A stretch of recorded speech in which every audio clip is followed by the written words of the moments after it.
But why is it important to accomplish something? Because that feels good. That's our why for everything. Why do we want the fancy car? Do we want to go on vacation? Why do we want to get married and have children and all of the things that we're supposed to want? Why? Because we think it's going to make us feel good, important, significant, valued, valuable, all those things. It's going to make us feel good. And for me, that question isn't a relevant question. The most relevant question is, what's your why not?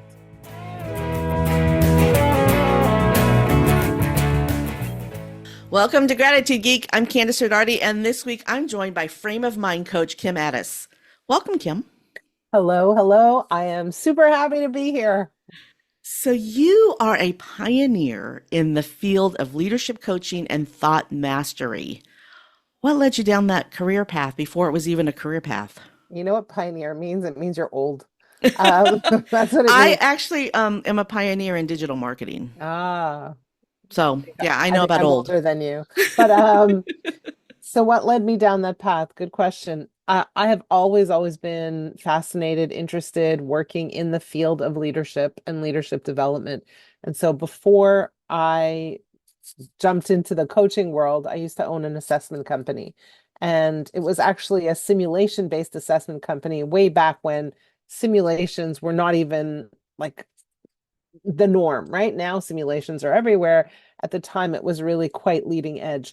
And we were interested in figuring out, how do you differentiate a top performer from someone else? And so we would run them through simulations to identify their personality traits, their skill sets, but also what actions they needed to take in order for us to figure out if they would be top performers. And way back then, again, leading edge, we discovered an interesting finding. And that finding was, it didn't matter what industry, what job, what role, how old, level of experience, nothing. All of that didn't matter. The single most important contributor to a person's success, the most significant one, was their degree of emotional resilience. So that was the information we collected way back then, data-driven information. And then I ended up selling my business, and I got hired by a coaching company locally. So when was that? What decade? Oh my Sorry. goodness.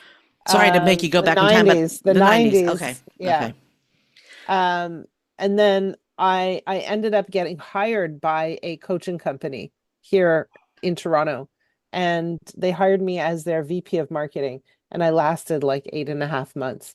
And the reason is, you could probably relate to this. I'm an entrepreneur. It's really hard for entrepreneurs to work for other people.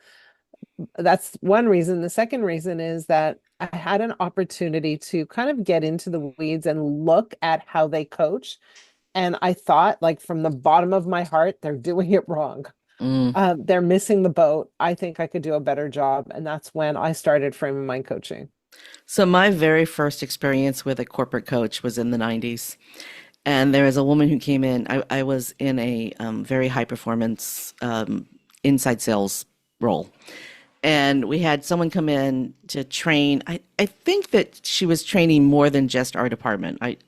Again, it was the 90s, so it was a while ago. But she drew a little four square on the board and talked about important, urgent, not important, not urgent. And that was, I mean, and then that training model went on for 20 years.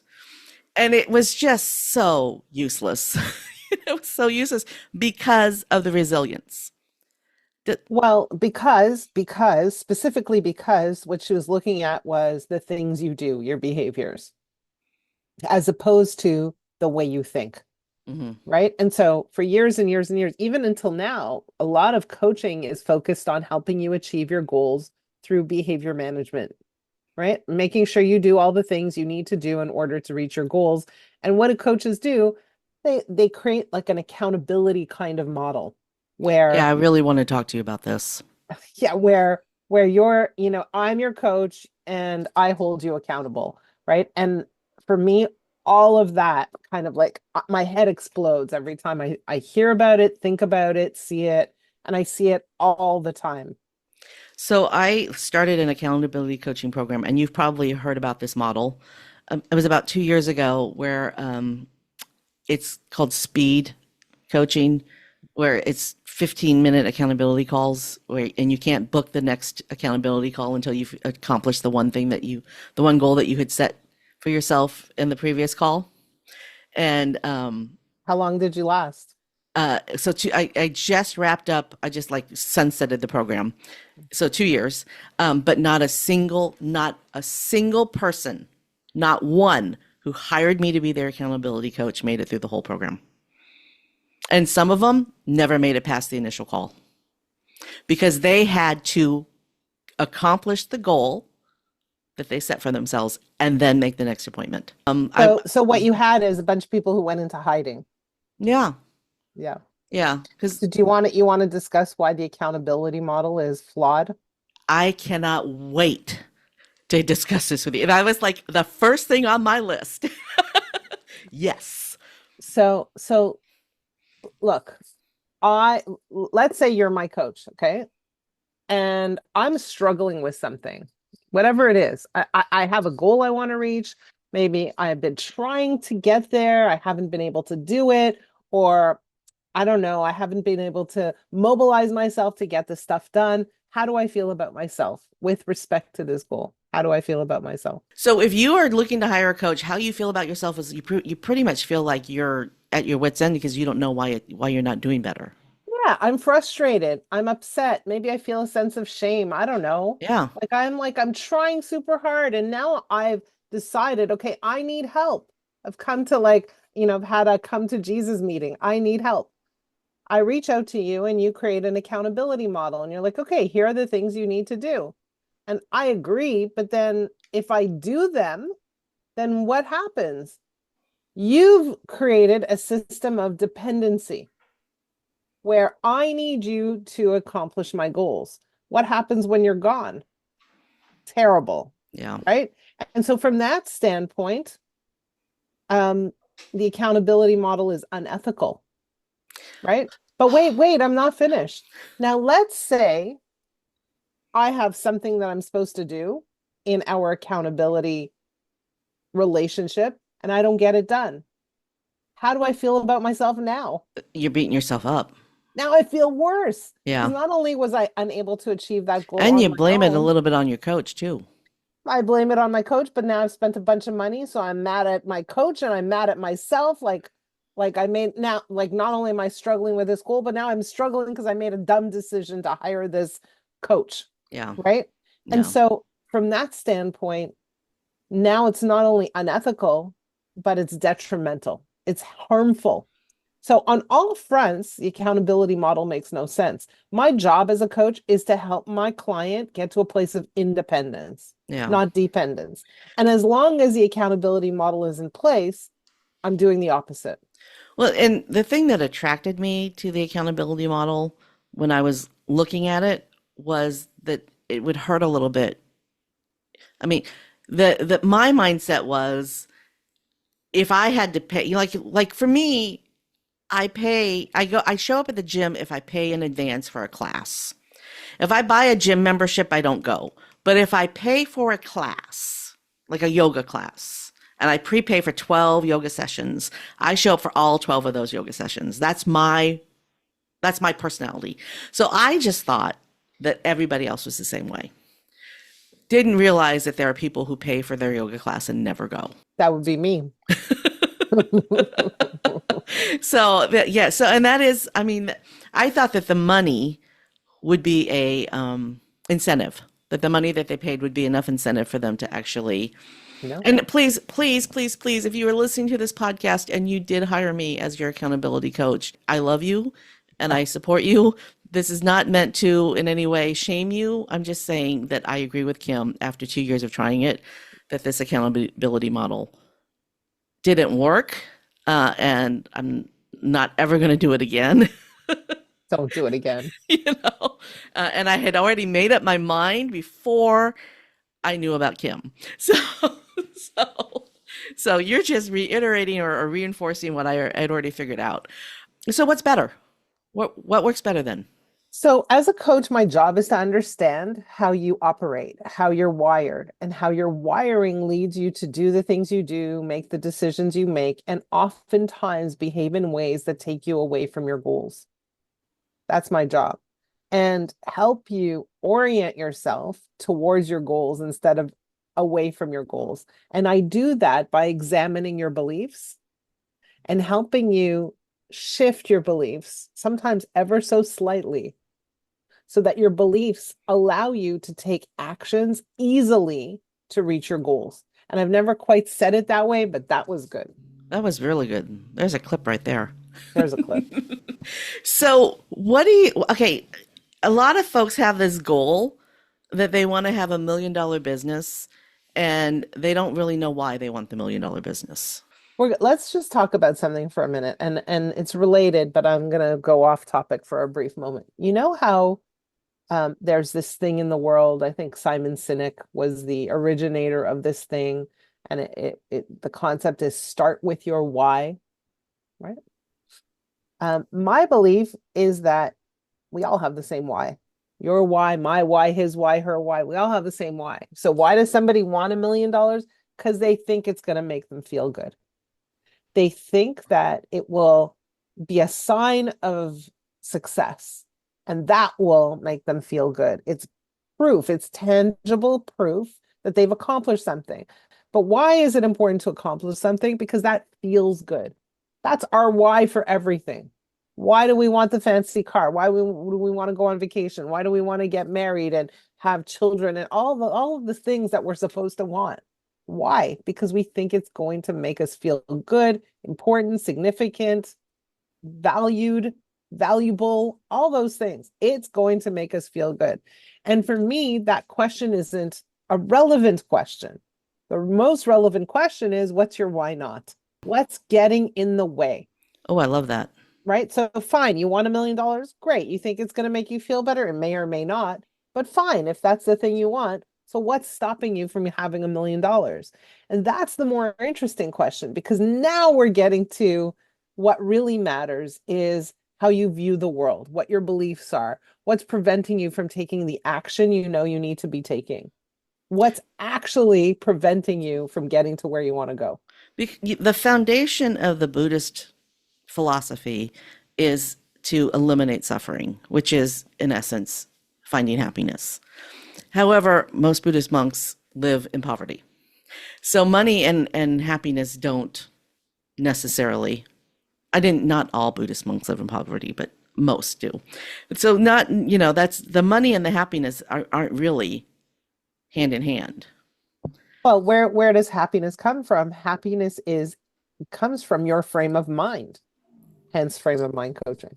But right, but that's where it comes from. The way you think will impact how you feel. Unfortunately, most people believe that the way they feel comes from what's happening around them. Well, of course I feel bad. I'm not making any money. Of course I feel bad. I have a terrible job. Of course I feel bad. My car is breaking down. But you have a car. You have the Sure, ability to get the car and fixed. some I mean, people this, have yeah, no cars, right? yeah, But yeah. it's not about any of that. It's how we think about everything we do. Yeah.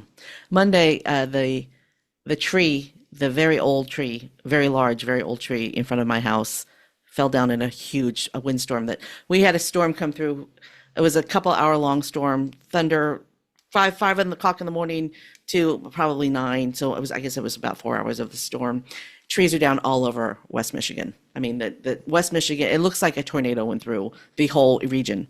So this tree fell down in front of my house and it landed in the street, not on top of my house, on top of the bedroom where I was asleep, Oh right? my There God. were no cars parked across the street. It didn't hit a house. It, I mean, there are so many positives from this tree falling down. And the city, within 36 hours, the city had cut up the tree and it's now on the side of the road and the street is clear. A tree falling down in your yard could be something that you complain about, but I just listed about 7 positives from that tree. And now we have sun in our yard and we can plant flowers because we couldn't There you plant go. flowers before. A few years ago, a tree fell on my car. A big, huge honking tree, a And then very big tree. And then But you I got a new wasn't car. in the car, Yeah. right? And now you have a new car. And yeah, at the time I had to get a new car, definitely. But Yeah. I mean, there's a positive every everything that happens, there's something positive. Some- it doesn't always feel that way. And That's so the true. trick is, how do you build up your muscle to look for that positive thing as soon as possible? Well, That's do a tell. muscle. Do It's a tell. muscle. It's practice. It's practice, right? That's how you build muscle is that you exercise it. Exactly. It's the same way as how do you build your abs? You go to the gym and you do sit-ups over and over and over and over and over again, right? It's the So, same thing here. so how do you build your emotional resilience muscle? Well, so let's talk about emotional resilience. What is emotional resilience? Emotional resilience is the ability to bounce back from adversity with speed and agility and leverage the adversity somehow. So something terrible, horrible, awful just happened to you. Okay, so some people will take the blow and stay down for a while, and other people will be able to recover, get back up. Then they take that experience and turn it into an advantage somehow. So, number one, that is emotional resilience. So, how do we do that? How do we build up our emotional resilience muscle? Number one is we need to start to become conscious of how we react to things. Like, what's our orientation? Are we pointing towards our goals or away from our goals? Like, what is our general orientation?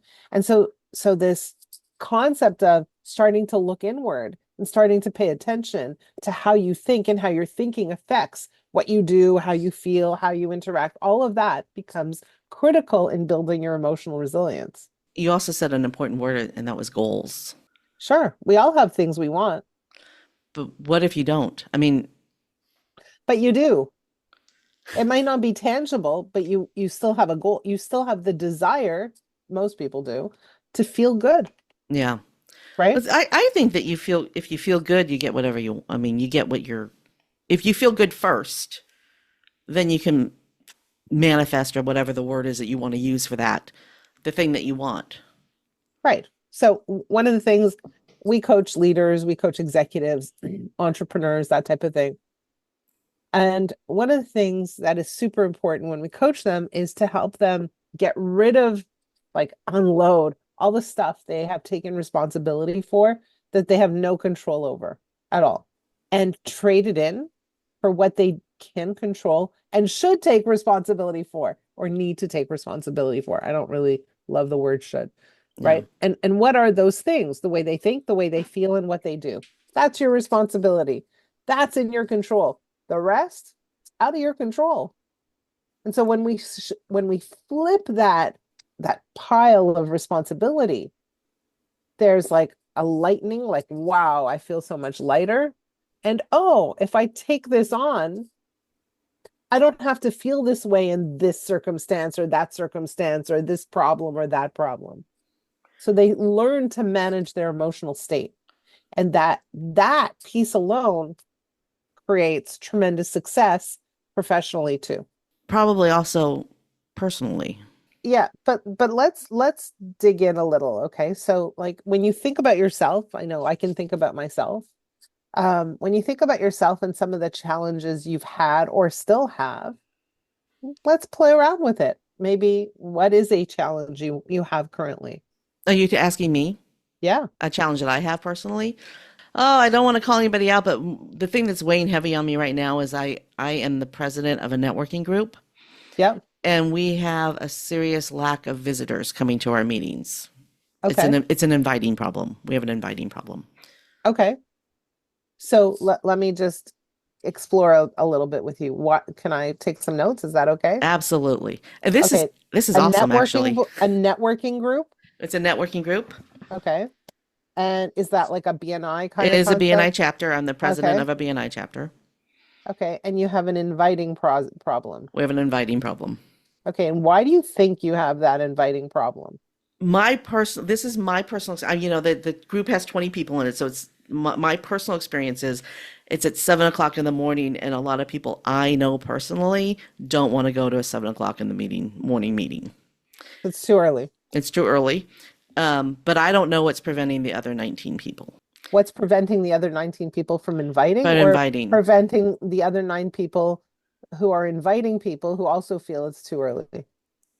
Yeah, and that's a conversation that we've had, and there was pushback that no, it's not too early.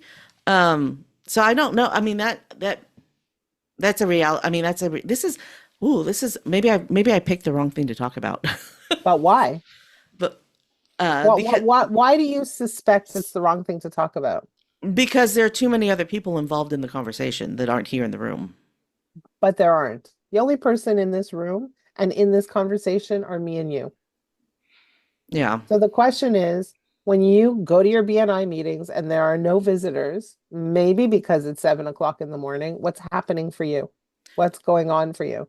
I'm disappointed that Are you there aren't disappointed in yourself or the rest of the team? a little bit of both. It's a little bit of Okay. both. Yeah. So in your mind, you're like, I suck as a leader, or we suck as a group, or this isn't working. Like, what's Yeah, going I'm on? beginning. I actually, oh wow, holy criminy. I I'm going to get a little raw and real here. I am actually beginning to think that it's that I'm the problem. I have had so many people tell me, "Oh my gosh, Candace, you are one you I have been to a lot of BNI meetings and you have the most energy. You really bring it. You're so organized. You really know what you're doing." And I'm like, "But I don't have any visitors in the room." Hmm. And so I'm like, maybe I'm too energetic. Well, you see, sometimes, and I will say this, sometimes when we have a problem, we only look at it from one angle, right? Yeah. We only say, this is the solution. We all have to invite people and they all have to show up at 7 in the morning. There's only one way that this can work. And when we think that way, what we're really doing is we're bringing a set of limiting beliefs to the table. This is the only way it can look. And what's happening is now you're starting to beat yourself up because that one way isn't necessarily working for your group. Yeah. So the question isn't, why aren't you inviting people? That's one question because that's a very specific question. And they might say, we are inviting people. They don't want to come at 7 in the morning, which I get, by the way. Yeah. Who wants to do that? Right. But perhaps the other kind of question is, how do we bring in new members, or how do we increase our referrals? Which Yeah. is a different question, which opens the floodgates for different kinds of solutions. It could be, let's have a cocktail party at 7 o'clock at night, Let's see what happens. Yeah. This right? is a It could, virtual chapter and we have members from multiple states. So it's things like cocktail parties where we all get together are a little more difficult if unless they're virtual. okay, but Yeah. but at the same time, there are solutions that we haven't considered, Yes, there are. right? It's like, could be, how do we bring in extra value to visitors? Maybe we can have a guest speaker. Maybe we can, I don't know, send them a gift. Maybe there are lots of maybes. I don't know what the answers are. Your team knows what the answers are. But Yeah. what happens is our thinking siphons off possibilities because Yeah. we think it can only look one way. And so what's happening is, my friends don't want to come. They don't want to wake up at 7. Well, what's wrong with the rest of the people? Like, we're dysfunctional. They're not taking this seriously enough. It's not a priority. I must not be inspiring them well enough. And that's the problem with most people. I mean, it is heavy on me right now because I am the president of the chapter. I am feeling the responsibility. Yeah. And And so what happens is you have a whole bunch of chatter in your head. yeah, And does that chatter build you up or run you down? it runs you down. It's And exhausting.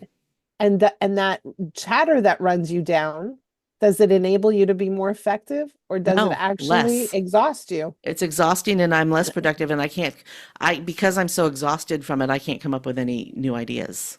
Okay. And I I have a team member who has brought really great ideas to the table. And you know who you are. If you're listening, I apologize that I have not been as receptive as I should be. But these great ideas that she keeps bringing to me, I don't even feel like I can be open-minded enough to hear them because I'm like, oh, we've tried that before. Oh, that's a great idea, but I don't think that'll work. I mean, I've got stinking thinking with this. You do. But where does that stinking thinking come from? It comes from the conversation you're having in your head. It comes from your belief system. We've Yeah. tried that. It's not going to work. I'm tired. I'm pulling all the weight. Why doesn't anybody else do something? Why is it all on me? Yeah. And now that it's And all on me, I can't figure it out. I So don't something must feel be wrong with me. I don't feel like everybody isn't pulling their weight, but because I'm the current president, I feel like the buck stops with me because that's my viewpoint of what leadership is. Let me tell you something. We work with leaders and they have four things that they struggle with, four areas that we see consistently.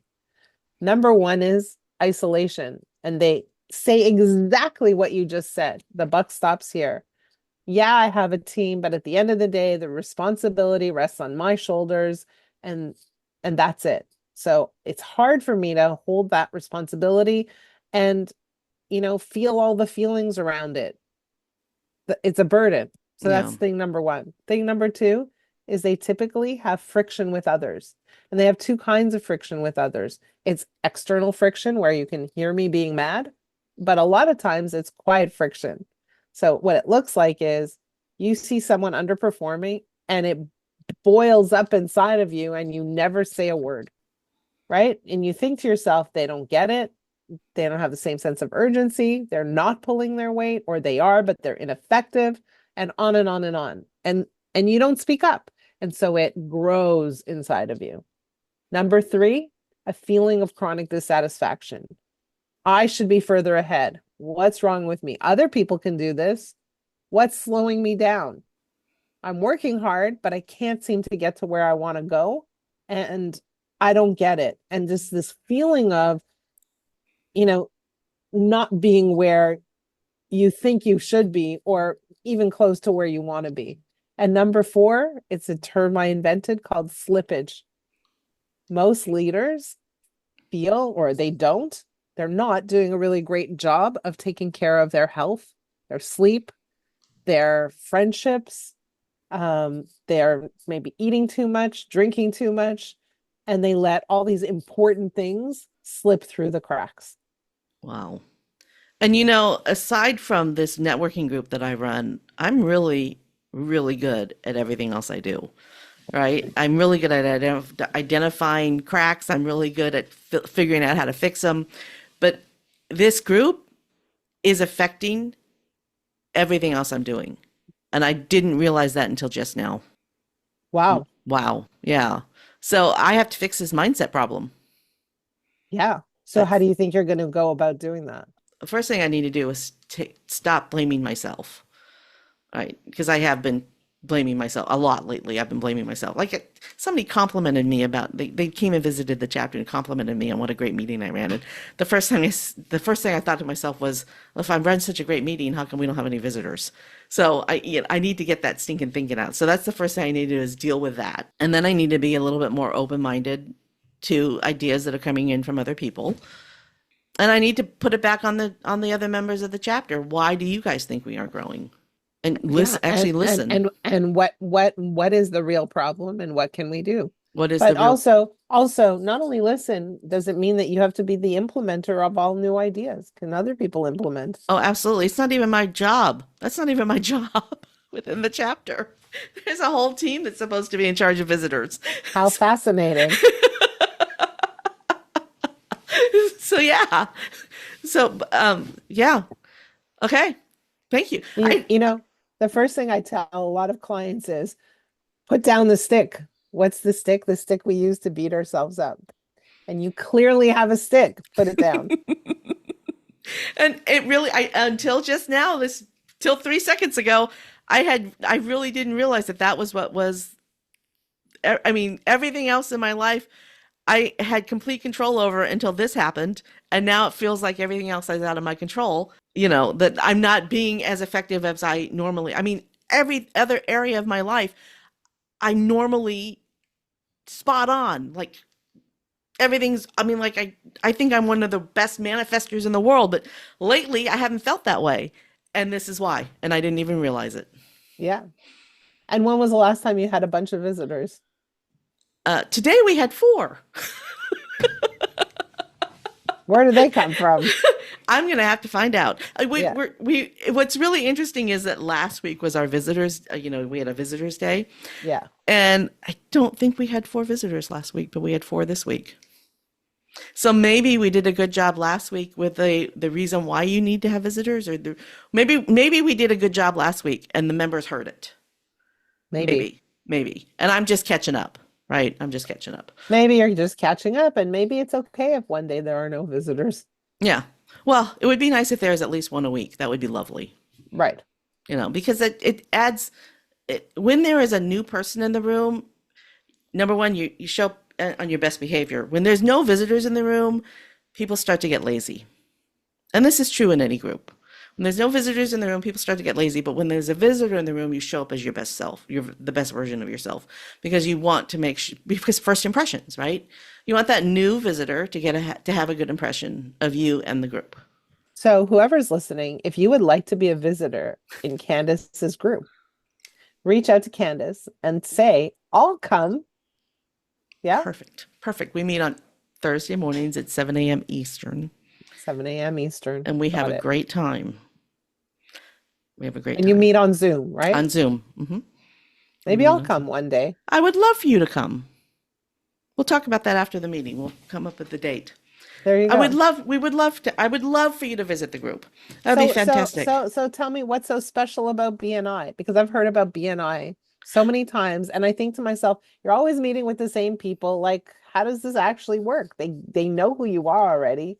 Don't you need to like mix that up a bit? Well, there's this thing called this theory that the better you know somebody, the more likely you are to trust them with your referrals.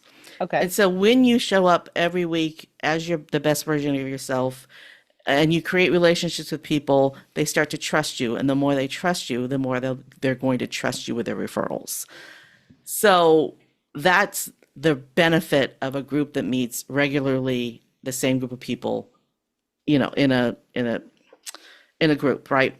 But the bonus benefit with BNI, Business Network International, is it is the world's largest networking organization in the world.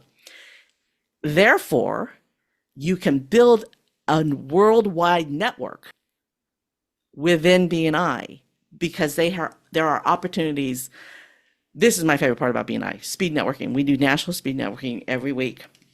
And then there are worldwide opportunities where you can meet people from other countries. And if that is part of your strategy to build your business, you can't really do that with your local group. Like if you have a chamber of commerce, you're not going to be able to grow a worldwide network within your chamber of commerce, but you can in BNI. Wow. And is there a database where you say, like, I'm looking for someone Yep. in Spain, you can find them? Yep, you can That's very pinpoint cool. it down. I am looking for a neurologist in Madrid, Spain, and you can find one. Super interesting. And can you be a member and not go to the meetings? No, you have to go to the meetings every You week. have to go to the meetings. Attendance is required. If you cannot attend, you were expected to send a substitute on your behalf. Super interesting. Yeah. I'm learning new things. So really, because I figured that you would know about BNI because of your. I do know about BNI, but there was no part of me that was attracted to 7 a.m. meetings locally. And there was no part of me that was thinking that talking to the same people over and over again would be fun. Like, Yeah. okay, I've done my pitch. Now what? Yeah. Right. So you're telling me that I have it wrong. Yeah. Well, and what I have done is I've actually created 2 nationwide power teams. One of them is in the wellness sphere and the other one is in the business to business sphere. And so you go to your regular BNI meeting, but then we come to our power sphere meetings every other week.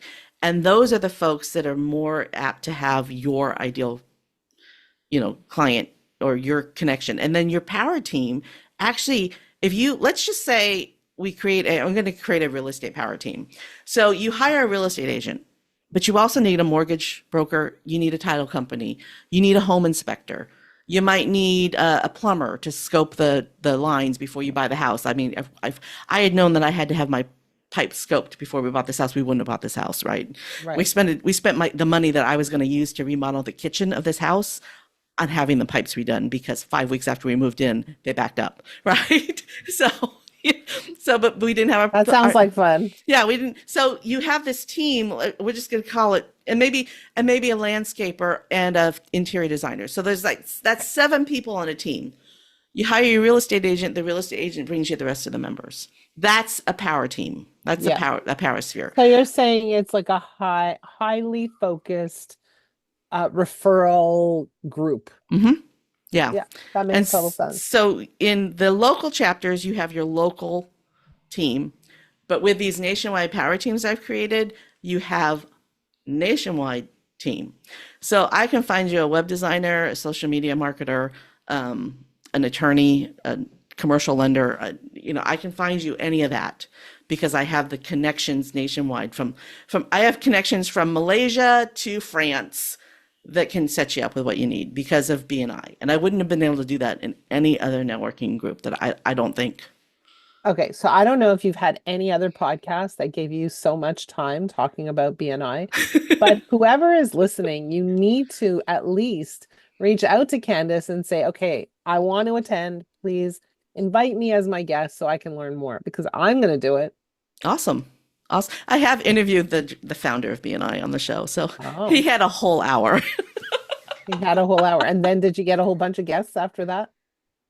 No, no, but I mean, you asked the right questions. Do you host your own show? I used to for a long time. And for part of the time, I hosted it with my daughter, but then she got busy doing her PhD. So, life happens. Yeah, Yeah. you ask great questions and you answer very well. Some of the conversation we had in the middle, I'm editing out for personal reasons, but this part is going to stay public. You are an excellent guest, and I really appreciate it. Thank you. That's a big compliment. I appreciate that. But you ask, this is the first time we've done an interview where I felt like I was the one being interviewed. Well, It's sometimes the host needs a little exposure, right? Yeah, thank you. Yeah. This is fun. All right, so what else do you want to talk about? Uh, like tell me a little bit about what you are doing and who you're doing it for, and then maybe we can talk about that. Oh wow, you were really turning. This episode is going to be called Candace Gets Interviewed. I actually have been going through this transition in my career. So my husband and I started an online custom furniture business in 1999. So I truly am a pioneer in digital marketing. Okay. It wasn't even called digital marketing then. And then we retired in 2017. And in 2014, I was diagnosed with metastatic breast cancer. So I'm living with stage 4 breast cancer. And I've been in treatment for 10 years and I'll be in treatment for the rest of my life. So what happened after this is the resilience thing. So after I was diagnosed, I finally listened to all the women who had been telling me for 15 years that I should be a business coach. And I launched a business coaching practice after I was done with the treatment, the hard treatment. That I started off doing mastermind groups. And what I realized is that I don't want to coach the women who can afford the high-end masterminds. I want to coach the women who need the mastermind, but they're not ready yet. I want to be the one helping the micropreneurs that don't have the mastermind budget. That's just what I want. I know that's counterintuitive. Most coaches will be like, you want the high ticket sales. And I'm like, that's not who I want to help. That's not what my heart wants to do. Yep. And so what I've done is created a group coaching program called Robusta. And it's kind of a water cooler / marketing education / group coaching. So it's water cooler and board of directors kind of rolled into one. And I love it. So much magic happens in that group because they come from a variety of different backgrounds. It's all solopreneur women and they bring ideas and they're so supportive of each other. It's magical like Mastermind is without as much structure. And I don't have to charge $6,000 a year for it. So that's what I do as a coach. And then I have a neurotechnology company that I'm an independent rep for that I didn't realize was going to be so much fun. But the whole reason why everything is shifting for me is because this neurotech company has suddenly become like my main income source. And then I do this, I've been doing this podcast for about 10 years and I'm having the podcast I would do regardless of what anything else I do. I mean, It's just fun. it's just fun. You're learning from I people. love meeting new people and sharing their stories, learning from them, and then sharing what you just taught me with an audience, who can eavesdrop. That's my favorite part about the interview, is that people feel like they're eavesdropping on a conversation between two people. Yeah. So you got a lot of moving parts. I do. So do you have a coach? Do you work with someone? I do. I have a coach. I believe that every great coach needs a great coach. That's what I believe. And I agree with you. I do Yeah. agree with And you. I think that great coaches are hard to find. They're challenging to find because you need someone not only with experience, but super strong instincts, a very like solid structure, a great track record, that person who knows how to dig deep and ask the right questions, but also a person you're comfortable with, that you vibe with, that you can, you know, have like a personal connection with. All of those things are important. So here, ladies and gentlemen, you just listened to a coaching session, actually, because I really, until today, did not realize how much my networking group's lack of visitors was affecting everything else I was doing. I really didn't realize that was going on until today. So, and I wouldn't have, without Kim's help, I would probably wouldn't have identified it. Well, and it's interesting because normally when I coach people, it's a very intense, intimate experience because I ask them to journal with me in a private and secure online journal every single day. No days off, no vacations, no weekends. So that is something that the journal, I was going to ask you about journaling. That is something that you have your clients do, and then you can read their journal? That's exactly right. So at the beginning of the week, I give them a journaling question or a prompt, and we can do that like with your audience today if you want. Oh, that'd be We give fun. them, yeah, we give them a journaling prompt, and then every day that they journal, I have also a team of coaches, but I read and respond to their journals on a daily basis. And so what I'm doing is I'm asking more questions, I'm digging deeper, I'm getting under the hood, I'm really seeing how they think, how they operate, how the things around them affect them, but really how their thinking impacts all of the results they're getting in their lives, both personally and professionally. So imagine you're in contact with your coach every single day, even on the weekends. And what happens is there's a very intimate relationship that gets built. But as a coach, I'm able to extract the data that allows me to understand your patterns of behavior, your patterns of beliefs, your thoughts, your priorities, your values, all of that stuff. And that data enables me to coach you very effectively, very deeply, and very quickly. You are the first coach that I've ever spoken to who does that. Well, maybe not for long, because my plan is to teach every coach in the world how to use a journal in their coaching. And it's an actual online journal. Online journaling platform, it's ours. We built it. It's called Journal Engine. How interesting. I think so. How interesting. And then you're kind of like, before I go to bed, I got to write something in this journal. Or in the morning, it I mean, doesn't really matter. But like my premise is that a lot of, we started with this accountability coaching concept. My premise is that a lot of coaches don't know you well enough to actually coach you because they're focusing on what you do. yeah. And yeah. And that, I mean, to me, that's a mindset or a frame of mind coach was, that's, But um, everything's related. So yeah, we coach executives who run massive businesses sometimes. And yeah, when we can look at how they think, even about recruiting, about leadership, about anything to do, about partnership, all of that, things shift quite yeah. dramatically in a short period of time. And, and I think that's a block that I had as well, is that I always wanted to separate life coaching from business coaching, like that they're two different things, but really They're not. what you're saying is that the same thing. Well, and also the term life coaching gives me the heebie-jeebies because if you ask anybody out there, what do you think of life coaching? They think it's very fluffy, very airy-fairy. And I have to say that what I do is anything but fluffy or airy-fairy. Yeah. It's very strategic. It's very laser focused and it's designed to move someone far in a short period of time. Yeah. Well, I believe fully that this right here, when you fix this right here, what's between these two things, everything else falls into place. Absolutely. Absolutely. So that's where it goes. All right. So I have two more questions for you. Yep. What role do our thoughts play in fostering gratitude? Everything. Everything. Our thoughts determine how we feel, and our thoughts determine our orientation. And so something could happen, right? Like I could have the same experience as you and three other people, and I can experience it as the greatest tragedy, or I could experience it as the greatest gift. And so the way I think will determine what I choose. So you hire other coaches to work for you? I train other coaches and they get certified in what's called the frame of mind coaching methodology. And so we're a group of 10 coaches. But we recently we got a course certified or accredited by ICF Oh, called nice. journal-based coaching. And in September, we're launching a course to teach other coaches how to use journaling in their coaching process because I think it's a game changer. Like I don't know how anybody's not using it. It's crazy. I no, I've never heard of anybody else doing that. Yeah, it's 100% a game changer. It's like when you're not using a journal, it's like coming into a room, you've got a blindfold on, it's pitch dark, and you're looking for the lights. When you have a journal, you walk in the room, the lights are on, you can see where everything is. It's that distinct. It's a shock how powerful this thing is on so many levels.